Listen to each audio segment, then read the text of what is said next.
मेरे सभी साथियों के लिए नमस्कार, गुड मॉर्निंग, सुप्रभातम, राधे राधे, जय भीम। यदि खिचड़ी बर्तन में पके तो बीमार आदमी को सही कर देती है। वही खिचड़ी यदि दिमाग में पके तो सही आदमी को बीमार कर सकती है। आज मैं आपके लिए एक फिर छोटी सी कहानी लेकर आया हूँ। सभी भाई मेरी कहानी को ध्यान से सुनिएगा। यदि आपको मेरी यह ज्ञानवर्धक कहानी अच्छी लगे तो प्लीज़ अपने दोस्तों के लिए शेयर कीजिएगा। एक साधु के आश्रम में 40-50 लोग सेवा करते थे और वो बहुत साधु बहुत अच्छा विद्वान आदमी था। उसके आश्रम में रहने पीने खाने की सब व्यवस्था थी। वहाँ पर उस गुरुजी के लगभग 30-40 शिष्य थे जो गुरुजी की सेवा करते थे और गुरुजी पूरे तन मन से अपने शिष्यों से बहुत प्यार करते थे और सभी के साथ बहुत अच्छा व्यवहार करते थे। ऐसे ही कुछ दिन से गुरुजी ने देखा कि एक शिष्य की बहन की शादी कुछ दिन बाद आने वाली है। तब वो शिष्य अपने गुरु से कहता कि गुरुजी, मैं बचपन से आपके यहाँ सेवा कर रहा हूँ और मेरी बहन की शादी कुछ दिन बाद है। आपको मेरे साथ मेरी बहन की शादी में चलना होगा। गुरुजी बोलते कि टाइम आना दो, सब टाइम के ऊपर डिपेंड है। यदि मेरे पास टाइम हुआ तो मैं चलूँगा। कुछ दिन बाद उस लड़के की बहन की शादी नज़दीक आ जाती है। तब वो एक दिन अपने गुरु के आश्रम में आता है और गुरुजी से बोलता है कि गुरुजी, 5 दिन बाद मेरी बहन की शादी है और हमको पैदल पैदल जाने में भी 2 दिन का टाइम लगेगा। ऐसा कीजिए गुरुजी, आज मैं अपने गांव के लिए निकल रहा हूँ तो आप भी मेरे साथ मेरी बहन की शादी में चलिए। गुरुजी ने बोला कि देखो भाई, मेरे पास इतना टाइम नहीं है और वैसे भी मैं बुजुर्ग आदमी हो चुका हूँ। मुझ पर इतना दूर पैदल नहीं चला जाएगा।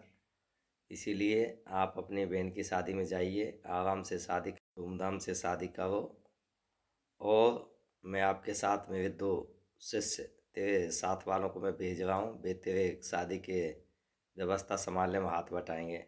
लेकिन उस लड़के को गुरुजी से उम्मीद थी, क्योंकि वो बहुत लड़का गरीब था, कि मेरी बहन की शादी में कुछ जो मंदिर में दान पेटी में जो चंदा आता है उसमें से कुछ शादी के लिए थोड़ा सा मुझे पैसा दे देंगे, जिससे मेरी बहन की शादी आराम से हो जाएगी। क्योंकि मैंने पूरा ज़िंदगी बचपन से तो गुरुजी के यहाँ काम कर रहा हूँ, तो मेरे पास तो शादी में मदद के लिए कुछ है भी नहीं जिससे कि मैं मेरे मम्मी पापा की मदद कर सकूँ।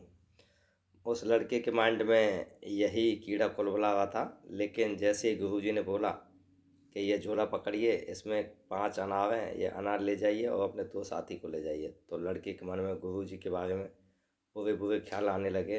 वो लड़का गुस्सा में गुरु के आश्रम से निकल गया और अपने गांव के लिए चलने लगा।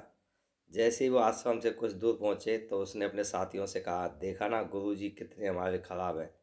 मैंने इनके यहाँ पर ज़िंदगी बचपन से सेवा की है और जब मेरी बहन की शादी आई तो मुझे गुरुजी से मदद की उम्मीद थी। तब गुरुजी ने मदद के नाम पर ये 5 सेब दे, ये अनार दे दिए, सॉरी अनार दे दिए। अब इस अनार से तो हम रास्ते में ही खा लेंगे, तो बताइए, मेरा तो मम्मी पापा मुझसे पूछेंगे क्या लाया, तो मैं क्या मुँह दिखाऊंगा।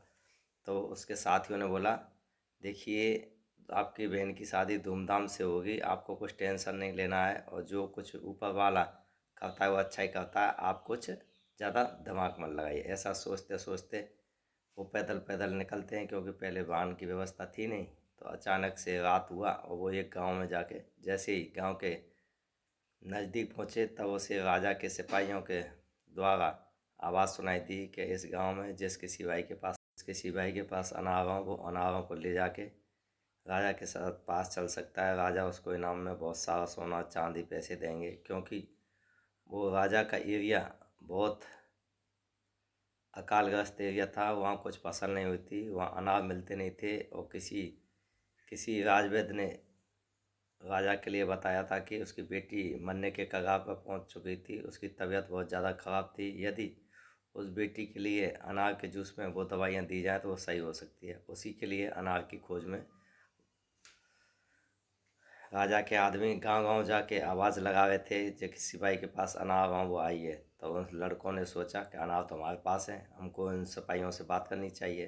तो वो लड़के राजा के सिपाहियों के पास गए और सिपाहियों से बोला कि भाई, आप अनार का क्या करोगे। तो उसने बताया कि नहीं, राजा ने बुलाया है, और जिसके पास अनार होगा उसको बहुत सारा गिफ्ट दान में दिया जाएगा, क्योंकि उसकी बेटी की तबीयत खराब है, उसके इलाज के लिए अनार की ज़रूरत है।